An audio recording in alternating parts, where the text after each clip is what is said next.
Delhi liquor కేసులో కవితకు default bail పై నేడు విచారణ జరగనుంది. సిబిఐ కేసులో కవితకు డిఫాల్ట్ బెయిల్ పై సిబిఐ ప్రత్యేక కోర్టు విచారణ జరపనుంది. లిక్కర్ కేసులో కవితను ఏప్రిల్ 11న సిబిఐ అరెస్ట్ చేసింది.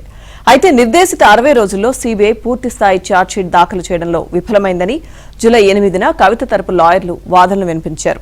మరోవైపు ఢిల్లీ లిక్కర్ ఈడీ కేసులో కవితకు జ్యుడిషియల్ రిమాండ్ను కోర్టు ఆగస్టు 13 వరకు పొడిగించింది. కవిత బెయిల్ పిటిషన్ కి సంబంధించిన పూర్తి అప్డేట్స్ మా ప్రతినిధి సతీష్ అందిస్తారు.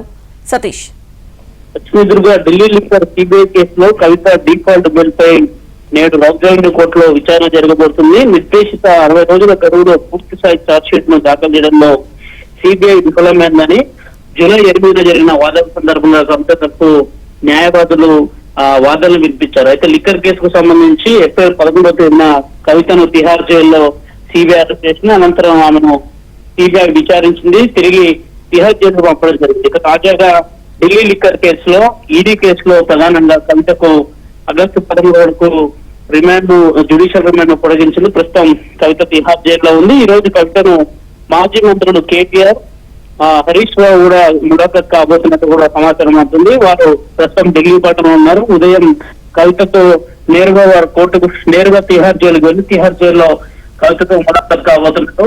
ఒకవేళ ఈ రోజు ఒక డిఫాల్ట్ బెయిల్ సంబంధించిన అంశంలో ఎలాంటి ప్రక్రియ ముందుకు సాగకపోతే సుప్రీంకోర్టును ఆశ్రయించే అవకాశాలను మొదట హైకోర్టుకు వెళ్లాల్సి ఉంటుంది. అనంతరం నేరుగా సుప్రీంకోర్టులో కూడా విచారించాల్సి ఉంటుంది. గతంలో హైకోర్టును ఆశ్రయించిన సందర్భంలో కూడా కవితకు హైకోర్టులో చుక్కెదురైంది. తాజాగా మరోసారి డిఫాల్ట్ బెయిల్ సంబంధించిన అంశంలో రోజు ట్రయల్ కోర్టులో విచారణ జరగబోతుంది.